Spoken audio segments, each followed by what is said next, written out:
నమస్కారం, news vision కు స్వాగతం. ముందుగా వార్తల్లోని ముఖ్యాంశాలు.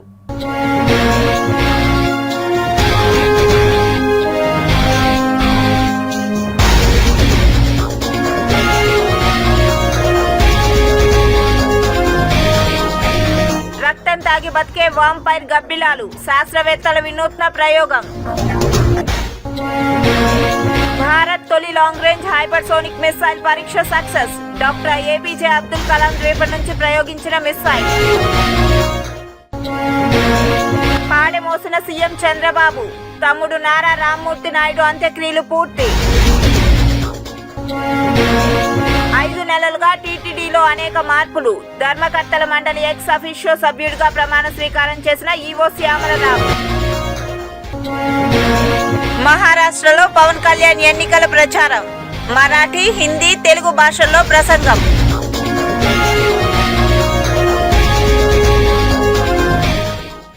భక్తులకు ఎటువంటి ఇబ్బందులు కలిగినా సహించను. కార్తీక బ్రహ్మోత్సవాలు వైభవంగా జరగాలి. భక్తుల రద్దీ దృష్ట్యా అన్ని జాగ్రత్తలు ముందస్తుగా తీసుకోండి అంటూ టీటీడీ చైర్మన్ బిఆర్ నాయుడు అన్నారు.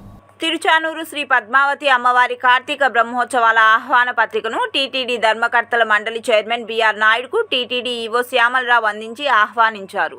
ఈ మేరకు ఆహ్వాన పత్రికను తిరుపతి శ్రీ పద్మావతి అతిథి గృహంలో అందించారు. శ్రీ పద్మావతి అమ్మవారి కార్తీక బ్రహ్మోత్సవాలు ఈ నెల 28 నుంచి డిసెంబర్ 6 వరకు జరగనున్నాయి.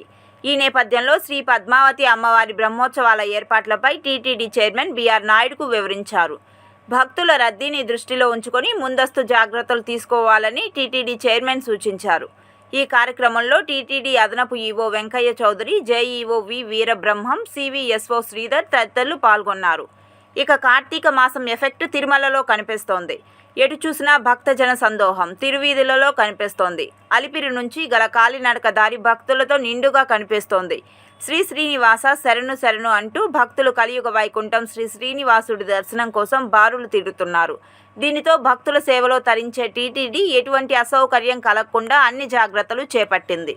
తిరుమలలో ఆదివారం కార్తీక స్నాపన తిరుమంజనం కార్యక్రమాన్ని వైభవంగా నిర్వహించారు. పవిత్ర కార్తీక మాసంలో నిర్వహించే కార్తీక వనభోజన మహోత్సవంలో భాగంగా తిరుమల వైభవోత్సవ మండపంలో శ్రీదేవి భూదేవి సమేత శ్రీ మలయప్ప స్వామి వారికి స్నపన తిరుమంజనం అత్యంత వైభవంగా జరిగింది. ఇందులో భాగంగా ఉదయం శ్రీ మలయప్ప స్వామి వారు ఉభయ నాంచార్లను ఊరేగింపుగా వైభవోత్సవ మండపానికి తీసుకువచ్చారు. అనంతరం స్వామి అమ్మవార్ల ఉత్సవాలకు పాలు, పెరుగు, తేనె, పసుపు, చందనములతో విశేషంగా అభిషేకం చేశారు. సాధారణంగా కార్తీక మాసంలో పార్వేట మండపంలో టీటీడీ వనభోజనం నిర్వహిస్తుంది. అయితే భారీ వర్ష హెచ్చరికల నేపథ్యంలో ఈ ఏడాది వేదికను తిరుమల ఆలయం ఎదురుగా ఉన్న వైభవోత్సవ మండపానికి మార్చారు. స్నాపనం అనంతరం భక్తులకు అన్న ప్రసాదాలు పంపిణీ చేశారు. ఈ కార్యక్రమంలో TTD EO Shri J Syamala Rao, ఆలయ deputy EO Shri Lokanatham, VGO Shri Surendra, పేష్కర్ శ్రీ రామకృష్ణ తదితరులు పాల్గొన్నారు. చాలా సంతోషం సార్. ఇది దీపార్తన అలంకారం అభిషేకంతో నిన్న మంచి విధంగా నడిచింది. ప్రసాదంతో ఇచ్చినారు. ఈ ఫంక్షన్ వచ్చింది మాకు మిగంత భాగ్యం అండి. చాలా సంతోషం, చాలా సంతోషం. దీప అలంకారం బాగా జరిగింది. అన్ని బాగా జరిగింది. రష్గా ఉంది. కొంచెం ప్రసాదం ఇచ్చేది కొంచెం వాళ్ళే సరిగా కొంచెం లోపల చేయాలి. మొదటి అలంకారం దేవుడి దర్శనం మాకు చాలా సంతోషంగా ఉంది. ఈరోజు కార్తీక మాసం సందర్భంగా తిరుమల తిరుపతి దేవస్థానం ఏర్పాటు చేసినటువంటి కార్తీక వనభోజనం ఆడేటటువంటి ప్రోగ్రాం బ్రహ్మాండంగా జరిగింది. స్వామివారు శ్రీభూనీల సమేతంతో మలయప్ప స్వామివారు ఈరోజు స్వామికి కైంకర్యాలన్నీ కూడా బ్రహ్మాండంగా జరిగాయి. తిరుమల తిరుపతి దేవస్థానం వాళ్ళు కూడా బ్రహ్మాండంగా చేశారు. యాక్చువల్గా టీటీడీ వాళ్ళు అయితే పార్లమెంట్ మండపం దగ్గర అయితే ఈరోజు అభిషేకం కానీ వనభోజ కార్యక్రమం అయితే నిర్వహించారు. కాకపోతే మనమైతే వర్షాన్ని అయితే ప్రిడిక్ట్ చేయలేము కదా. నిన్నైతే వర్షం పడుతుందన్నారు. అందువల్ల ఇక్కడ ఏర్పాటు చేయడం జరిగింది. శ్రీవారి వైభవోత్సవ మండపం దగ్గర ఈ వనభోజ కార్యక్రమం మరియు అభిషేకం అనేది టీటీడీ చాలా ఘనంగా నిర్వహించారు.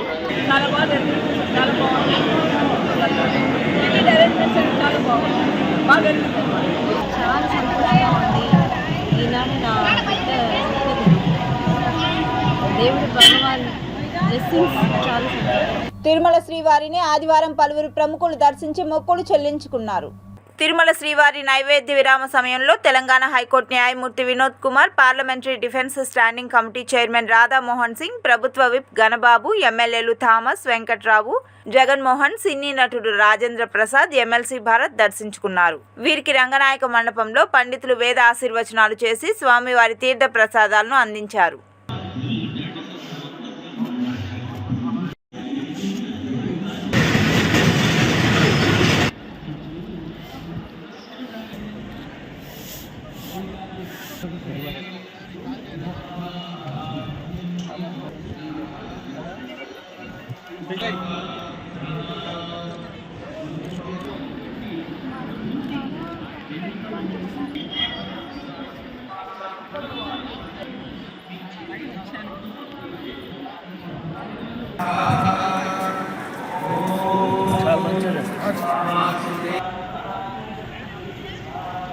ప్రముఖ పుణ్యక్షేత్రమైన శ్రీకాళహస్తీశ్వర స్వామి వారిని తాడేపల్లిగూడెం ఎమ్మెల్యే, ఆంధ్రప్రదేశ్ రాష్ట్ర విప్ బొల్లిశెట్టి శ్రీనివాస్ కుటుంబ సభ్యులతో కలిసి దర్శించుకున్నారు. వారికి దేవస్థానం ఏఈఓ విద్యాసాగర్ రెడ్డి స్వాగతం పలికి స్వామివారి ప్రత్యేక దర్శనం చేయించారు.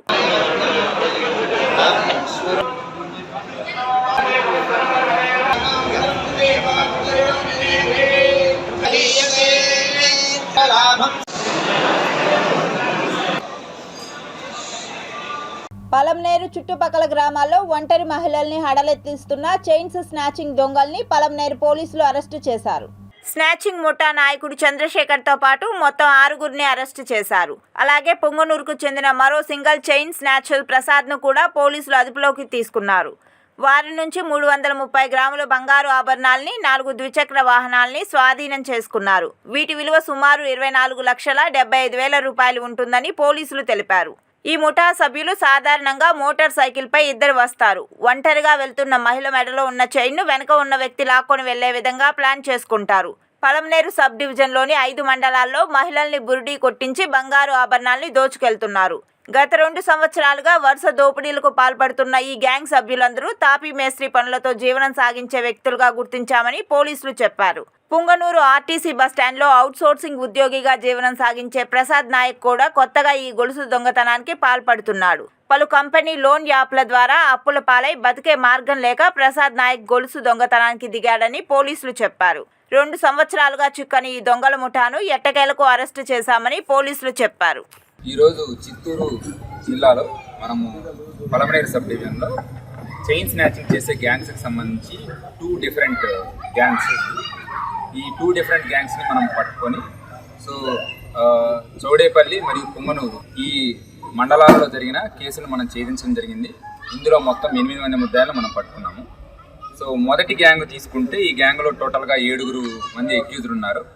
వీళ్ళు గత 2 సంవత్సరాలలో గంగవరం, చౌడేపల్లి, ముదివేడు, రామసముద్రం, పలమనేరు, రాళ్ళబుదుగురు ఈ డిఫరెంట్ మండలాలలో చైన్ స్నాచింగ్ అటెంప్ట్స్ చేయడం జరిగింది.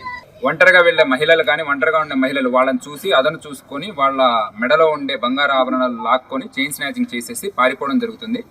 వీళ్ళ మీద 2023 నుంచి చైన్ స్నాచింగ్ కేసెస్ ఉన్నాయి. బట్ ఈ గ్యాంగ్ని ఇప్పటి వరకు పట్టుకోలేదు.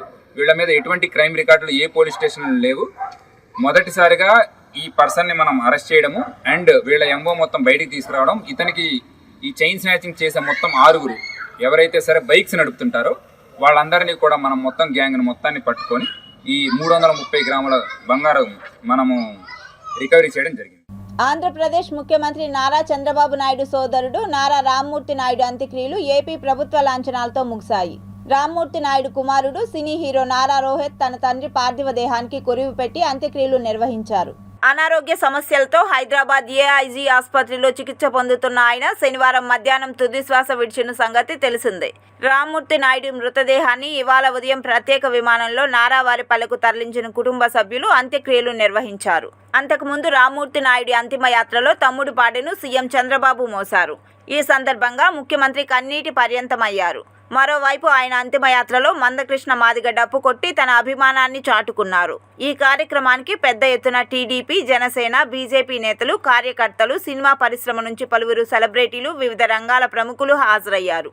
కాగా రామ్మూర్తి నాయుడు మృతితో కుటుంబ సభ్యులు, టీడీపీ శ్రేణులు, చంద్రబాబు అభిమానులు శోక సముద్రంలో మునిగిపోయారు. అందరూ కలిసి రామ్మూర్తి నాయుడుకి కన్నీటి వీడ్కోలు పలికారు. హైదరాబాద్ బేగంపేట నుంచి ప్రత్యేక విమానంలో ఆదివారం ఉదయం రామ్మూర్తి నాయుడు పార్థివ దేహం తిరుపతి రేణిగుంట విమానాశ్రయానికి చేరుకుంది. అదే విమానంలో సీఎం చంద్రబాబు, మంత్రి నారా లోకేష్, ఇతర బంధువులు వచ్చారు. అందరూ కలిసి నారావారిపల్లికి చేరుకున్నారు.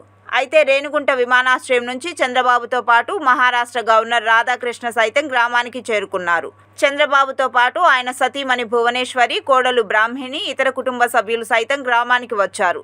మరోవైపు రామ్మూర్తి నాయుడు పార్థివ దేహానికి పలువురు ప్రజాప్రతినిధులు, సినీ నటులు నివాళులు అర్పించారు. చిత్తూరు ఎంపీ దగ్గుమల్ల ప్రసాదరావు, సినీ నటులు మోహన్ బాబు, మంచు విష్ణు, రాజేంద్ర ప్రసాద్, మాజీ MLA Chadalavada Krishnamurthy, Maharashtra governor C Radhakrishnan, Puthalapattu MLA doctor Kalikiri Muralimohan, MRPS అధ్యక్షుడు మందకృష్ణ మాదిగ, శ్రీకాళహస్తి మాజీ MLA SCV Naidu, Chittoor MLA Gurajala Jaganmohan, మాజీ మంత్రి దేవినేని ఉమామహేశ్వరరావు నివాళులు అర్పించారు.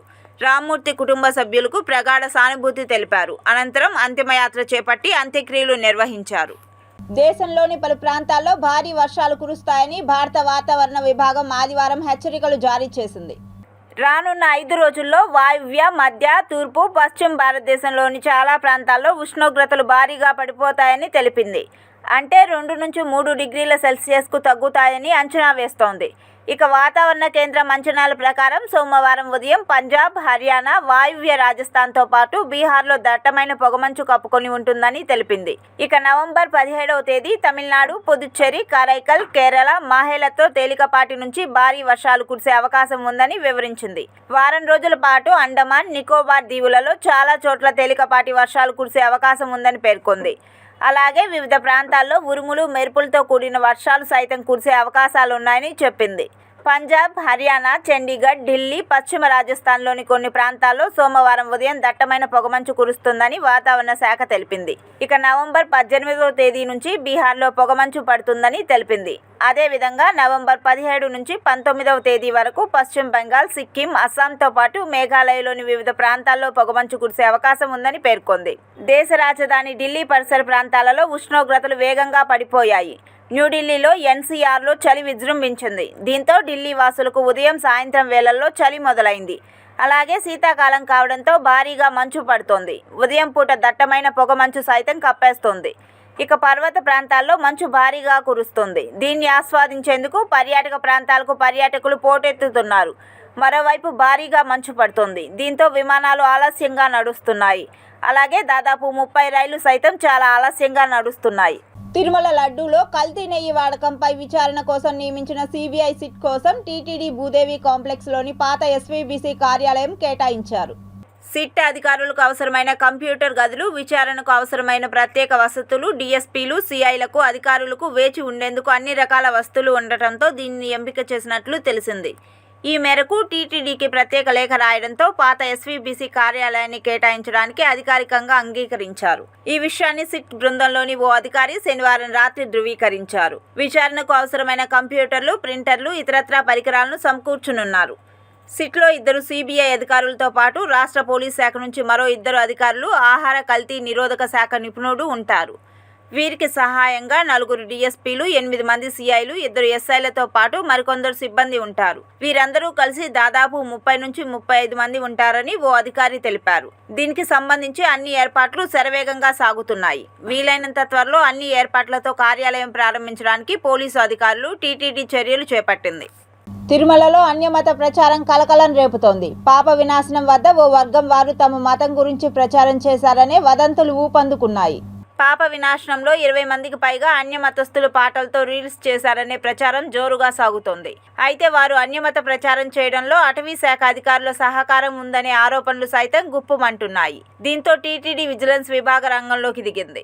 నిజంగా అన్యమత ప్రచారం జరిగిందా లేదా అనే కోణంలో విచారణ చేపట్టింది. అన్యమతస్థులు తిరుమల పరిసర ప్రాంతాల్లో నిజంగా రీల్స్ చేశారా లేక మరేదైనా ప్రాంతంలో చేశారా అనే అంశాలపై టీటీడీ అధికారులు కూపీలాగుతున్నారు. అటవీ శాఖ అధికారులపై వస్తున్న ఆరోపణలను సైతం పరిగణలోనికి తీసుకుని విచారణ చేస్తున్నారు. తిరుమల పరిసర ప్రాంతాల్లో అన్యమత ప్రచారం చేయడం నిషిద్ధమనే విషయం అందరికీ తెలిసిందే. ఇతర మతస్థులు తమ మతానికి సంబంధించి ఎటువంటి ప్రచారాన్ని స్వామివారి పరిసర ప్రాంతాల్లో చేయకూడదు. అయినా అప్పుడప్పుడు ఇలాంటి ఘటనలు వెలుగు చూస్తున్నాయి. ఘటనపై సీరియస్ అయిన టీటీడీ అధికారులు పాప వినాశనం వద్దకు వెళ్లి స్థానికులు సంబంధిత అధికారుల నుంచి సమాచారం సేకరిస్తున్నారు. అయితే రీల్స్ చేసిన మహిళలంతా పాప వినాశనం ప్రాంతంలోని హోటళ్ల వద్ద రీల్స్ చేసినట్లు పలువురు భావిస్తున్నారు. వీరంతా అక్కడ కూలి పని చేసుకునే మహిళలుగా అనుమానం వ్యక్తం చేస్తున్నారు. ఎవరైనా తిరుమల పరిసర ప్రాంతాల్లో టీటీడీ నిబంధనలు ఉల్లంఘిస్తే కఠిన చర్యలు ఉంటాయని అధికారులు హెచ్చరిస్తున్నారు. తిరుపతి మహతి కళాక్షేత్రంలో 3 రోజుల పాటు జరిగే సాంస్కృతిక కార్యక్రమంలో భాగంగా 2వ రోజు చిన్నపిల్లలచే సాంస్కృతిక కార్యక్రమాల్ని పౌరాణిక పద్య నాటకాన్ని నిర్వహించారు. ఈరోజు శ్రీకృష్ణ ఆంజనేయ యుద్ధం అనేటువంటి బ్రహ్మాండమైన నాటకాన్ని చేస్తూ మొదటగా చిన్నపిల్లల చేత నృత్య ప్రదర్శనలు ఏర్పాటు చేశాము. అదేవిధంగా నేను 20 సంవత్సరాలుగా ఈ కార్యక్రమాలు చేస్తూ సేవా కార్యక్రమాలు కూడా నేను చేస్తున్నాను. తర్వాత మీడియా మిత్రులకి, పుర ప్రజలకి అందరికీ కూడా నా వందనం. ఈ విధంగా నేను కష్టపడి ఈ ప్రోగ్రాం చేస్తున్నానంటే దానికి కారణం పూర్వకాలంలో కొన్ని జాతులు జంతువులు ఉండేటివి, డైనోసార్ ఇటువంటివి. ఇప్పుడు కనుచూపు కూడా లేదు. అదేవిధంగా పద్యాలు, నాటకాలు వేసేవాళ్ళు కరువుతున్నారు. కాబట్టి ఈ మీడియా వాళ్ళు టీవీ సీరియల్లో పడిపోయి ఏ నాటకాన్ని వాళ్ళు ఆదరించలేదు.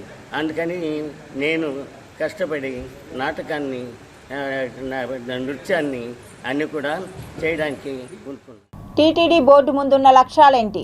ఏమైనా మార్పులు చేర్పులు ఉంటాయా? చట్టాలు ఏమైనా మారుస్తారా? ఉన్న చట్టాలకే పదును పెడతారా? ఇవే ప్రశ్నలు సామాన్య భక్తులను వెంటాడుతున్నాయి. టీటీడీ చైర్మన్ బీఆర్ నాయుడు తిరుమలలో ప్రక్షాళన మొదలుపెట్టినట్టు తెలుస్తోంది. ప్రతి విభాగాన్ని క్షుణ్ణంగా పరిశీలించారు ఆయన. స్వయంగా భక్తులతో కలిసి ఆయన భోజనం చేశారు. వారి నుంచి కీలక సమాచారాన్ని తీసుకున్నారు. కొత్త చట్టాలేవి తీసుకురాకుండా ఉన్న వాటికి పదును పెట్టాలనే ఆలోచన చేస్తున్నారు. ఇటీవల ఓ ఛానల్కి ఇచ్చిన ఇంటర్వ్యూలో కీలక విషయాలు బయటపెట్టారు చైర్మన్ బీఆర్ నాయుడు. తాము ఏ పని చేసినా బోర్డులో చర్చించిన తర్వాత సీఎం దృష్టికి తీసుకెళ్తామన్నారు. టీటీడీ చాలా చట్టాలు తీసుకువచ్చిందని, కొత్తగా తీసుకువచ్చేవి ఏమీ లేవన్నారు. తిరుమలలో రాజకీయాల గురించి మాట్లాడడం కరెక్ట్ కాదని, దాన్ని పూర్తిగా బ్యాన్ చేయాలనే ఆలోచనలో ఉన్నట్లు మనసులోని మాట బయటపెట్టారు టీటీడీ చైర్మన్. రాజకీయాలు మాట్లాడిన వారు వాటిని టెలికాస్ట్ చేసిన వారిపై కేసులు పెట్టిస్తామన్నారు. తిరుమల పవిత్రతను కాపాడడమే తమ ఉద్దేశమన్నారు. గాలి వార్తలకు చెక్ పెట్టాలన్నది ఆయన ప్రధాన ఆలోచన. ప్రస్తుతం బోర్డులో చాలా మంది పెద్దవాళ్లు ఉన్నారని, గతంలో పనిచేసిన అనుభవం ఉందన్నారు బీఆర్ నాయుడు. శ్రీవారి ఆస్తులను పబ్లిక్ డొమైన్లో ఉంచాలన్నది మరో ఆలోచన. శ్రీవారి నగదు ప్రైవేట్ బ్యాంకులో ఉండడం సరికాదన్నారు. పనిలో పనిగా శ్రీవాణి టికెట్ల విషయాన్ని ప్రస్తావించారు. దానికి సంబంధించిన టికెట్ల నిధులు నేరుగా శ్రీవారి ట్రస్ట్లో జమ అయ్యేలా మంతనాలు జరుపుతున్నారట. బోర్డు సభ్యుల ఆమోదం తర్వాత అప్పుడు ప్రభుత్వంతో మాట్లాడతామన్నారు. భక్తులకు సంబంధించి కీలక నిర్ణయాలు తీసుకునే ఆలోచనలో ఉన్నట్టు చెప్పుకొచ్చారు బీఆర్ నాయుడు. శ్రీవారి దర్శనం పేరిట భక్తులను గంటల తరబడి కంటైనర్లో లాక్ చేయడం కరెక్ట్ కాదన్నది ఆయన ఆలోచన. నీళ్లు, ఫుడ్, టిఫిన్ ఇస్తున్నారని అది సమస్య కాదని అన్నారు. ఒక వ్యక్తిని అన్ని గంటలు నిర్బంధించడం మానవ హక్కుల ఉల్లంఘనే అవుతుందనేది తన అభిప్రాయంగా చెప్పుకొచ్చారు. ఎంతో కష్టపడి భక్తులు తిరుమలకు వస్తుంటారని, కనీసం 2 సెకండ్ల పాటు దేవుణ్ణి చూసే అవకాశం కల్పించలేకపోతున్నామని అన్నారు. అలాంటప్పుడు భక్తులకు శ్రీవారి మీద ఎలాంటి నమ్మకం కలుగుతుందని మనసులోని బాధను బయటపెట్టారు. అలాంటి భక్తులు మళ్ళీ తిరుమల వస్తారా అని అన్నారు. గతంలో తిరుమలకు వచ్చే భక్తులకు టైమింగ్ ట్యాగ్ వేసేవారని, దాన్ని ఇంప్లిమెంట్ చేయాలని భావిస్తున్నామని తెలిపారు. చాలా మంది భక్తుల నుంచి సమాచారాన్ని సేకరించారు ఆయన. తిరుమలకు వచ్చినా తమకు తృప్తి లేదని, వృద్ధులమని చెప్పినా లాగి పారేస్తున్నారంటూ మొరపెట్టుకున్నారట. టైమింగ్ ట్యాగ్ వేసి గంట లేదా 2 గంటల సమయంలో దర్శనం జరిగేలా ప్లాన్ చేస్తున్నారట. ఎంతమంది వచ్చారనేది ముఖ్యం కాదని, భక్తునికి దర్శనమే ముఖ్యమంటున్నారు. దర్శనం అనేది భక్తులకు కరెక్ట్ టైం ఇస్తే చుట్టుపక్కల టెంపుల్ని సందర్శిస్తారని, వారికి కొంత తృప్తి కలుగుతుందని అంటున్నారు. బీఆర్ నాయుడు ఆలోచనలు కార్యరూపం దాల్చితే బోర్డు చైర్మన్గా భక్తుల మనసులో కలకాలం నిలిచిపోతారని అంటున్నారు శ్రీవారి భక్తులు. అసలే కార్తీక మాసం, ఆలయాలు భక్తులతో కిటకిటలాడుతున్నాయి. ఎక్కడ చూసినా ఓంకార నాదం వినిపిస్తుంది. అందులో భాగంగా 2 తెలుగు రాష్ట్రాల్లో ఆలయాలు భక్తులతో కలకల్లాడుతున్నాయి. కలియుగ వైకుంఠం శ్రీ శ్రీనివాసుడు వెలిసిన తిరుమలకు భారీగా భక్తులు చేరుకుంటున్నారు. తిరుమల మాడవీధులు గోవింద నామస్మరణతో మారుమ్రోగుతున్నాయి. ఎటు చూసినా భక్తజన సందోహం తిరువీధులలో కనిపిస్తోంది. అలిపిరి నుండి గల కాలినడకధారి భక్తులతో నిండుగా కనిపిస్తోంది. శ్రీ శ్రీనివాస శరణు శరణు అంటూ భక్తులు కలియుగ వైకుంఠం శ్రీ శ్రీనివాసుడి దర్శనం కోసం బారులు తీరుతున్నారు. దీనితో భక్తుల సేవలో తరించే టీటీడీ ఎటువంటి అసౌకర్యం కలగకుండా అన్ని చర్యలు చేపట్టింది. ప్రస్తుతం శ్రీవారి సర్వదర్శనానికి 8 గంటల సమయం పడుతుందని టీటీడీ ప్రకటించింది. అలాగే సోమవారం స్వామివారిని 61,613 మంది భక్తులు దర్శించుకోగా 20,291 మంది భక్తులు తలనీలాలు సమర్పించి తమ మొక్కులు చెల్లించుకున్నారు. అంతేకాదు స్వామివారికి భక్తులు సమర్పించిన కానుకల ద్వారా 3.12 కోట్ల రూపాయల మేర ఆదాయం వచ్చినట్లు టీటీడీ అధికారులు తెలిపారు. కాంట్రాక్ట్ అవుట్సోర్సింగ్ సిబ్బంది న్యాయమైన సమస్యలను పరిష్కరించాలని ఆంధ్రప్రదేశ్ అవుట్సోర్సింగ్ ఎంప్లాయీస్ అధ్యక్షులు సుమన్ పేర్కొన్నారు. తిరుపతి బాబు జగజ్జీవన్ రామ్ భవన్లో ఆంధ్రప్రదేశ్ కాంట్రాక్ట్ అండ్ అవుట్సోర్సింగ్ సిబ్బంది జిల్లా స్థాయి సమావేశాన్ని నిర్వహించుకున్నారు. ఈ సందర్భంగా అధ్యక్ష కార్యదర్శి మీడియాతో మాట్లాడుతూ గత ప్రభుత్వంలో అవుట్సోర్సింగ్ సిబ్బంది అనేక ఇబ్బందులకు గురయ్యామని, కూటమి ప్రభుత్వం ఏర్పడ్డాక మంచి రోజులు వస్తాయని భావించినప్పటికీ ప్రభుత్వం పట్టించుకోకపోవడం బాధాకరమని ఆవేదన వ్యక్తం చేశారు. ముఖ్యంగా అవుట్సోర్సింగ్ సిబ్బందికి ఉద్యోగ భద్రత లేకపోవడం బాధాకరమని అన్నారు. అవుట్సోర్సింగ్ సిబ్బందిని ఐక్యం చేసి తమ న్యాయమైన సమస్యల పరిష్కార దిశగా కృషి చేస్తామని అన్నారు. కాంట్రాక్ట్ అవుట్సోర్సింగ్ సిబ్బంది సమస్యలను పరిష్కరించడంలో ప్రభుత్వం వైఫల్యం చెందిందన్నారు. తమకు అందవలసిన న్యాయబద్ధమైన సమస్యలను పరిష్కరించడంలో అలసత్వం వహిస్తున్నారని పేర్కొన్నారు. అవుట్సోర్సింగ్ ఉద్యోగులకి ఉద్యోగ భద్రత లేక చాలా ఇబ్బంది పడుతున్న పరిస్థితుల్లో ఈ రాష్ట్రంలో ఉన్నటువంటి అవుట్సోర్సింగ్ ఉద్యోగులందరినీ కూడా ఐక్యం చేసి ఈ రాష్ట్ర ప్రభుత్వానికి మన యొక్క ఐక్యతను చాటి మన హక్కుల్ని కూడా సాధించుకునే క్రమంలో అనేక పోరాటాలు చేయడం జరిగింది. ఈ కొత్త గవర్నమెంట్ కూటమి ప్రభుత్వం వచ్చిన తర్వాత గౌరవ ముఖ్యమంత్రి గారిని కలిశాము, అదేవిధంగా పవన్ కళ్యాణ్ గారిని కలిశాము, సంబంధిత శాఖాధిపతులను కూడా కలవడం జరిగింది. అంటే మేము ఇప్పుడే కదా వచ్చింది, ఇంకా కొంతకాలం అయిన తర్వాత మీ సమస్యలు పరిష్కారం చేస్తానన్నారు. అదే క్రమంలో మేమంతా కూడా బలంగా తయారయ్యి మా యొక్క పోరాటం మెయిన్గా అవుట్సోర్సింగ్ ఉద్యోగుల యొక్క జీతాలు పెంచాలి, ఉద్యోగ భద్రత కల్పించాలి, యాన్యువల్ ఇంక్రిమెంటు ప్రతి అవుట్సోర్సింగ్ ఉద్యోగులకు కూడా సీనియారిటీ ప్రాతిపదికన యాన్యువల్ ఇంక్రిమెంట్ కూడా ఇవ్వాలని కోరుకుంటున్నాము. జిల్లా స్థాయి అవుట్సోర్సింగ్ ఉద్యోగుల సమావేశాన్ని ఏర్పాటు చేయడానికి ప్రధాన కారణము అన్ని జిల్లాల్లో అవుట్సోర్సింగ్ ఉద్యోగుల్ని బలోపేతం చేసి రాష్ట్ర అసోసియేషన్ని బలోపేతం చేయడంలో భాగంగా ఈరోజు సమావేశాన్ని ఏర్పాటు చేయడం జరిగింది. ఈ సమావేశం ముఖ్య ఉద్దేశము అవుట్సోర్సింగ్ ఉద్యోగులకు వేతనాలు పెంచాలి, ఉద్యోగ భద్రత కల్పించాలి, అలాగే ప్రభుత్వ పథకాలని అందించి అన్ని విధాల అవుట్సోర్సింగ్ ఉద్యోగులని ఆదుకోవాలని చెప్పి ఈరోజు మేము ప్రభుత్వానికి విన్నవించుకుంటున్నాము. ఉచిత వైద్య శిబిరాలలో పరీక్షలు చేసుకున్న రోగులకు అవసరమైతే శస్త్రచికిత్సలు కూడా ఉచితంగానే చేస్తామని SVIMS director doctor RV Kumar చెప్పారు. రోటరీ క్లబ్ ఆధ్వర్యంలో స్విమ్స్ సహకారంతో రేణిగుంట బాలికల ఉన్నత పాఠశాలలో మెగా వైద్య శిబిరాన్ని ఆదివారం నిర్వహించారు. ఈ సందర్భంగా స్విమ్స్ డైరెక్టర్ ఆర్వి కుమార్ మాట్లాడుతూ గ్రామీణ ప్రాంతాల్లో స్విమ్స్ వైద్య సేవల్ని విస్తరింపజేసేందుకు ఉచిత వైద్య శిబిరాలను నిర్వహిస్తున్నామని తెలిపారు. ఈ కార్యక్రమంలో rotary club Tirupati president Somu Ravikumar, secretary Rajesh Kumar, senior rotarians KV Chalapathi, gynaecologist doctor Bharathi, ప్రధానోపాధ్యాయురాలు విష్ణువర్ధిని తదితరులు పాల్గొన్నారు. ఈ మెడికల్ క్యాంపుల నిర్వహణలో రోటరీ క్లబ్ వాళ్ళు మాతో చేయి కలిపి ఎంతో సహాయం చేస్తున్నారు. దాంట్లో భాగంగానే మొదట్లో కంటి దెబ్బల వరకే పరిమితమైనటువంటి క్యాంపుల్ని ఈ క్యాంప్ నుంచి ఇంకా విస్తరించి మిగతా స్పెషాలిటీ క్యాంపులు కూడా నిర్వహిస్తూ ఉన్నాము. దాంట్లో భాగంగా స్త్రీల వ్యాధి నిపుణులు, పిల్లల వ్యాధి నిపుణులు, దాని తర్వాత కంటి వ్యాధి వాళ్ళు, అలాగే ఈఎన్టీ చెవి ముక్కు గొంతు స్పెషలిస్టు, సైకాట్రిస్టులు వాళ్ళు కూడా రావడం జరిగింది. ఈ దీంట్లో మన సీనియర్ గైనకాలజిస్ట్ డాక్టర్ భారతి గారు కూడా మాతో పాటు ఈ క్యాంప్లో పాల్గొంటూ ఉన్నారు. అది మా అందరికీ కూడా చాలా ఉత్సాహాన్ని ఇచ్చేటువంటి విషయం. టీటీడీ బోర్డు ఎక్స్ అఫిషియో సభ్యునిగా టీటీడీ ఈవో ప్రమాణ స్వీకారం చేశారు. టీటీడీ ఈవో జె శ్యామలరావు ఆదివారం తిరుమల శ్రీవారి ఆలయంలో ట్రస్ట్ బోర్డు ఎక్స్ అఫిషియో సభ్యునిగా ప్రమాణ స్వీకారం చేశారు. శ్రీవారి ఆలయంలోని బంగారు వాకిలి దగ్గర additional EO CH Venkaiah Chowdary EO చేత ప్రమాణ స్వీకారం చేయించారు. ఈవో శ్రీవారిని దర్శించుకున్న అనంతరం రంగనాయకుల మండపంలో వేద పండితులు వేదాశీర్వచనం చేశారు. అనంతరం అడిషనల్ ఈవో శ్రీవారి తీర్థ ప్రసాదాలు చిత్రపటాన్ని ఈవోకు అందజేశారు. ఈ సందర్భంగా ఆలయం ముందు శ్యామలరావు మీడియాతో మాట్లాడుతూ బోర్డు సభ్యునిగా ప్రమాణ స్వీకారం చేయడం శ్రీవారు ఇచ్చిన పవిత్రమైన అవకాశంగా భావిస్తున్నానని చెప్పారు. ఈ అవకాశం కల్పించిన ముఖ్యమంత్రి నారా చంద్రబాబు నాయుడుకు ధన్యవాదాలు తెలియజేశారు. గత 5 నెలలుగా టీటీడీలో ఎన్నో మంచి కార్యక్రమాలు చేపట్టామని చెప్పారు. సామాన్య భక్తులకు సౌకర్యాల కల్పన, అన్నప్రసాదాలు, లడ్డూ ప్రసాదాల నాణ్యత పెంచేందుకు చర్యలు తీసుకున్నామన్నారు. శ్రీవారి ఆశీస్సులతో ఈ ఏడాది బ్రహ్మోత్సవాలను అత్యంత వైభవంగా నిర్వహించగలిగామని ఆయన తెలిపారు. తిరుమలలో దళారులను నియంత్రించేందుకు చర్యలు తీసుకున్నామని చెప్పారు. భవిష్యత్తులో కూడా టీటీడీ బోర్డు ద్వారా మరిన్ని మంచి కార్యక్రమాలు చేపడతామని ఈవో తెలియజేశారు. ఈ కార్యక్రమంలో టీటీడీ సివిఎస్ఓ శ్రీధర్, డిప్యూటీ ఈవోలు లోకనాథం, భాస్కర్, వీజీఓ సురేంద్ర, పేష్కర్ రామకృష్ణ తదితరులు పాల్గొన్నారు. ఈరోజు టీటీడీ బోర్డు మెంబర్ సెక్రటరీగా ప్రమాణ స్వీకారం చేయడం ఎంతో అదృష్టంగా భావిస్తున్నాను. ఇది శ్రీ వెంకటేశ్వర స్వామి ఇచ్చిన పవిత్రమైన అవకాశం. అలాగే నాకు ఈ అవకాశం కల్పించిన రాష్ట్ర గౌరవ ముఖ్యమంత్రి వర్యులు శ్రీ నారా చంద్రబాబు నాయుడు గారికి కూడా ధన్యవాదాలు తెలియజేస్తున్నాను. గత 5 నెలలుగా టీటీడీ తరపు నుంచి ఎన్నో మంచి కార్యక్రమాలు చేపట్టడం జరిగింది. అలాగే బ్రహ్మోత్సవాలు కూడా ఎంతో బాగా చేశాము. స్వామివారి ఆశీస్సులతో చాలా బాగా చేశాము. సో అలాగే భవిష్యత్తులో కూడా బోర్డు ద్వారా as a member of the board భవిష్యత్తులో ఇంకా మంచి కార్యక్రమాలు చేపడతామని తెలియజేస్తున్నాను. వార్తలు ముగించే ముందు ముఖ్యాంశాలు మరోసారి.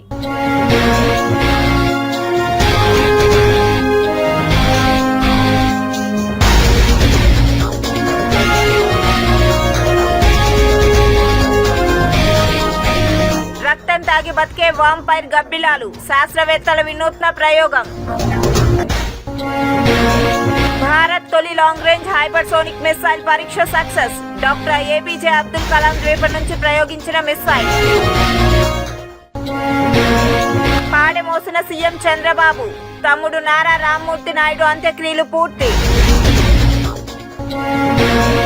5 నెలలుగా టీటీడీలో అనేక మార్పులు. ధర్మకర్తల మండలి ఎక్స్ అఫీషియో సభ్యుడిగా ప్రమాణ స్వీకారం చేసిన ఈవో శ్యామలరావు. మహారాష్ట్రలో పవన్ కళ్యాణ్ ఎన్నికల ప్రచారం. మరాఠీ, హిందీ, తెలుగు భాషల్లో ప్రసంగం.